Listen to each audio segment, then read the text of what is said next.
What else do we have with news? With all the reopenings, there is a special case with one show in particular. Harry Potter and the Cursed Child has announced it will not be reopening until 2022 at the earliest, with no official date as of yet. But there's a rumor going around that stated that the show's producers are looking at cutting the length of the Broadway version of Cursed Child, with some even stating the show might cut into one part instead of two. And for those of you that don't know, it's essentially 2 full-length plays. It's 7 hours of theater. It is an event. Like, when I went But they're separate tickets, though, right? The ticketing is separate. So you can go to one, part 2, or both parts. I think they're like 2 hours and 40-minute runtime each or whatnot with the 20 minutes. So you said 6 hours plus 7 hours of music. But what are your thoughts on that move to go from 1 to 2? So here's my thing, and that's what I was talking about earlier about the problem with Cursed Child. Okay, for one, the book is terrible, so I hope they really work at that. Like, for instance, there is a scene in this show where anybody who's seen any of the Harry Potter movies or read the books, Malfoy talks to Harry in one scene where he basically, because their son's hanging out here, he's like, I don't want that anymore because, it's Malfoy. And Malfoy just looks at Harry, he's like, I can't believe you wouldn't believe in the power of friendship. And I'm just like, that's not what he would say at all. Like, this is the book is all over the place. So I really hope they fix that. But that being said, it's a beast. And for them to cut down almost 7 hours worth of show into what essentially might be 3, 4 if we're pushing it. Because if you think about The Iceman Cometh is one solid show and it's almost 4.5 hours. But for them to even do that, I don't know how you do that. I'm going to spoil one scene in particular. It's not story-wise, it's more of staging. There's a scene, and I actually had to research this, where it cuts up part 1 and part 2. And basically, one of the kids is in a pool on the stage.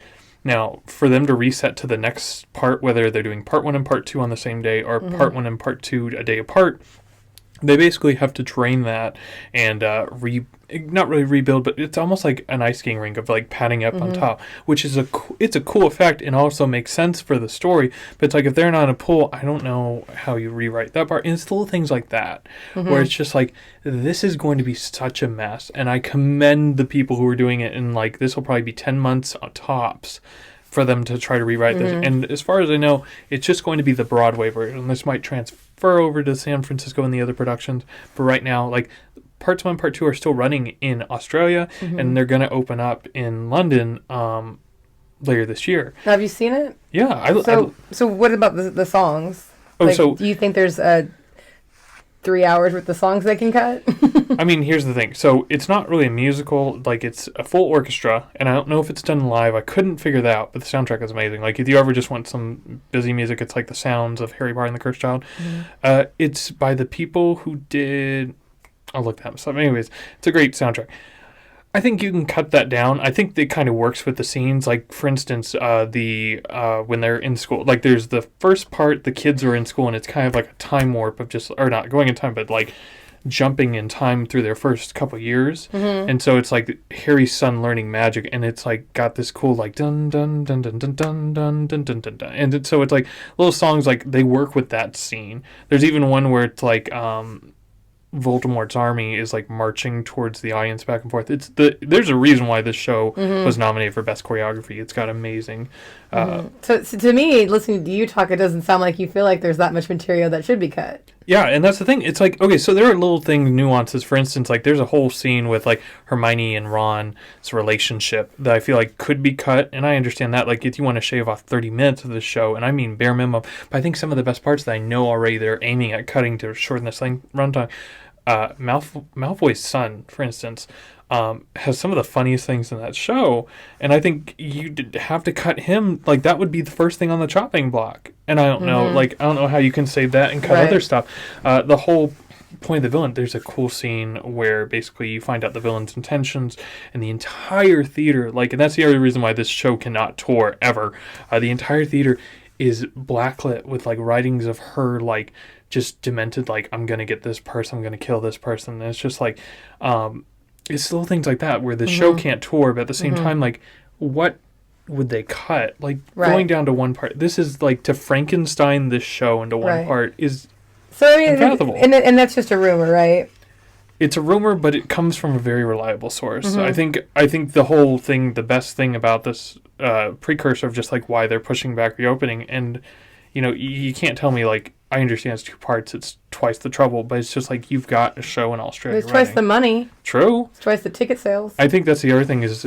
Because I mean, I wouldn't be able to just go to one. True, and I think Like- that's the problem with the producers is having the commitment. The ticket sales of this show in particular were kind of lacking pre-pandemic. Okay. So it was like if it's near the end of like people go to London, like it's so cheap that you can, or the Australian edition. But when you go to New York prices, it's like paying $300 for 2 parts. Like that's a lot for some people. A lot of Right. people will only go to Broadway, and it's like, you know, we've kind of set these prices where it's just like it's tough for them to do more than one show. And Harry Potter is a little bit niche. That's one of the reasons I haven't seen it. Don't ostracize me. I haven't seen any Harry Potters. No, you're fine. Like and movies or anything. So I'm not going to go to a play first. I got to get some backstory before I'm just going. you need to watch at least all 8 films to enjoy this show. Mm-hmm. And that's the other problem. It's just like I was watching, it's just like, yeah, everybody's laughing at like when this character says this or this character does that, but that's because we've grown to They love know them. those characters, And I think right? that's the problem with like when Hermione was announced to be African American, the people kind of revolted for a certain reason because they had known Hermione to be this race. Now, in the books, I will agree, it does not matter. Like, and I think also, I want to make this clear, I like the choice of the casting, and I think this is its totally separate point. I think the whole writing, and like I said, the book is terrible.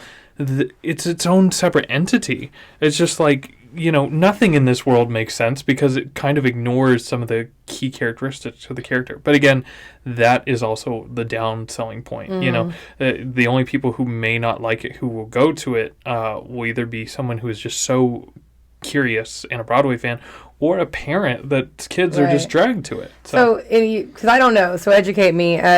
It's performed in the same theater, part 1 and Yes. 2? Yeah, like what they do with the staging is amazing. That's the Yeah. one thing, and that's the thing. When I went to go see the show, I think I told you like I saw Frozen a couple nights before, and I'd seen stuff on that stage, which was amazing. But then this show was like, nah, hold our drink. Yeah. It was like, sorry, it's astounding. Like the stage magic alone and the staging of the show is just, it's amazing. But at the same time, it's a reason it can't tour, Right. because it's so intricate, and it's a reason why I don't know how they're going to Frankenstein the show into one part without losing what's essential to it. So every day they play part 1 and then the night show is part 2? So it all depends on, they do about, I think they do 8 shows a week, and it's both parts. But it's like, for instance, when me and my friend went, we saw part 1 on Thursday night and part 2 on Friday. But then like Saturdays and Sundays will be part 1, part 2 simultaneously. They'll get 4 hours to reset the Can you show. imagine? That's just a full day. That is, I mean, it'd be an awesome day. I'm not gonna lie. A full day of Broadway sounds pretty amazing to me. But But if that you is love a the- full day. if you love the IP enough, like I feel like if there was, what's a movie franchise you really like? Like, Yeah, I mean, I can definitely sit Yeah. through it. I'm not. Yeah. no, I'm just saying, absolutely. like, yeah.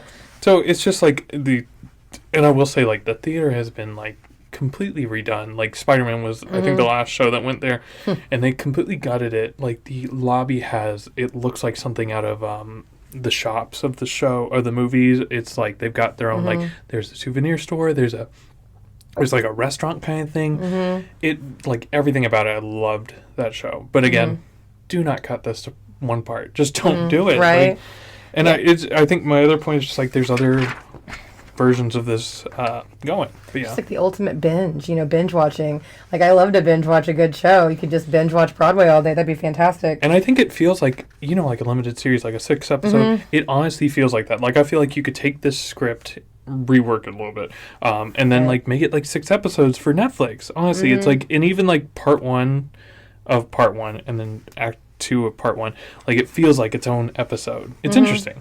Yeah, and like the runtime, to your point, they're 2 completely separate full length shows. Oh yeah. It's interesting. Kind of got me wanting to check that out. Hopefully they don't mess with it too hard.